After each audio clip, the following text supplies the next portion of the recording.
Nithyananda Paramashivoham.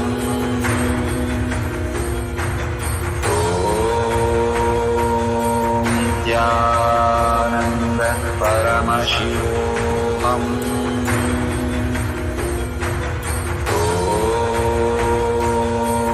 Nithyananda Paramashivoham.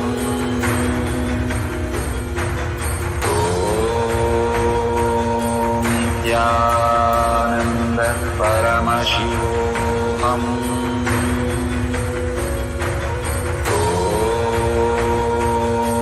Nithyananda Paramashivoham.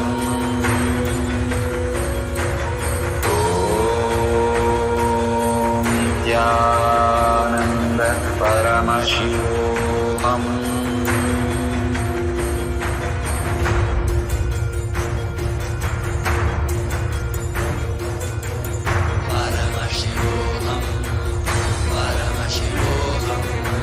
Let Paramashiva's third eye manifest in all our third eyes. Let the Amrita pour, let the Varni open up, manifest in all of us.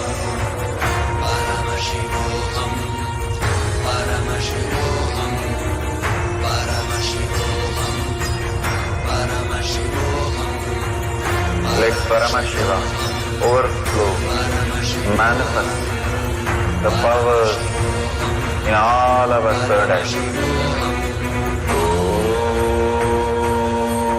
Nithyananda Paramashivoham.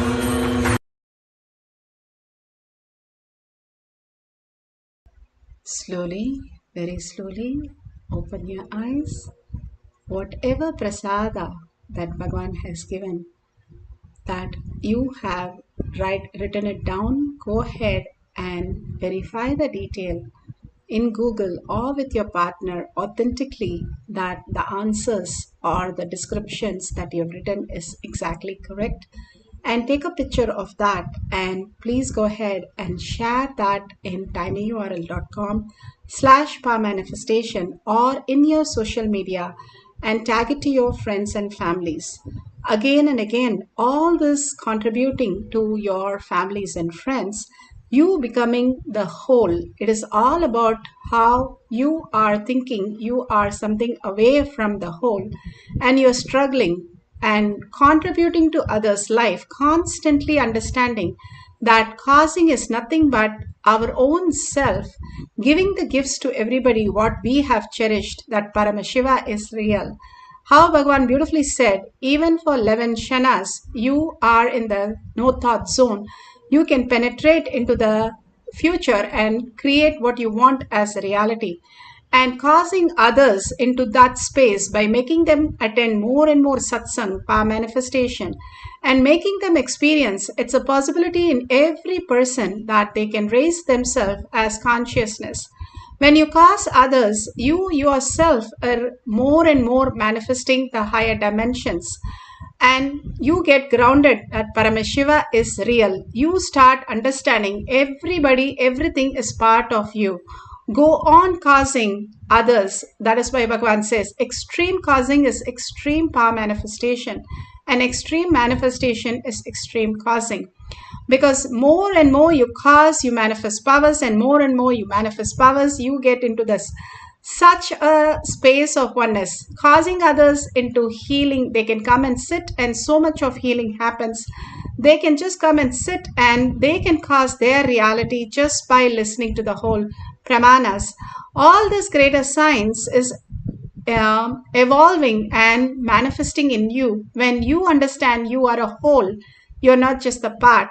So make sure you share all this, and whatever you're sharing, be very clear. Even a simple statement that you share goes to hundreds of people. And we have seen if you put the picture with the detail, it goes to thousands of people who are waiting for all this knowledge. So you enriching a very large amount of people every single day by sharing all this great science with the world.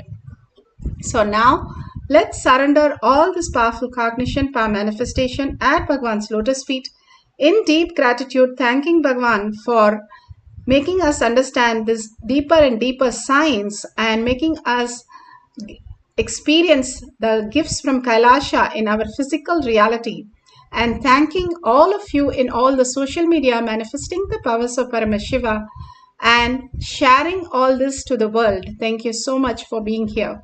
And with that, let's come to the end of the session. Let's hold the powerful space.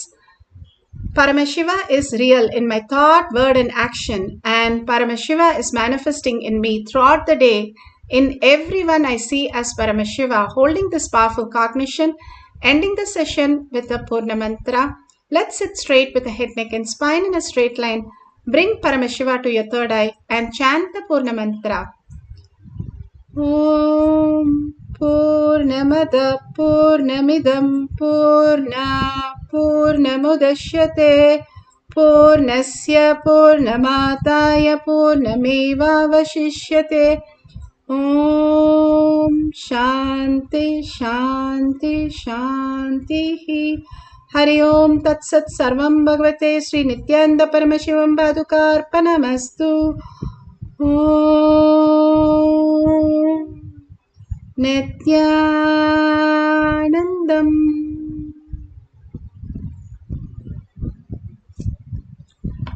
Thank you so much for being here. After the next darshan or satsang, more Kailash Courtyard manifesting power, more powers we can manifest.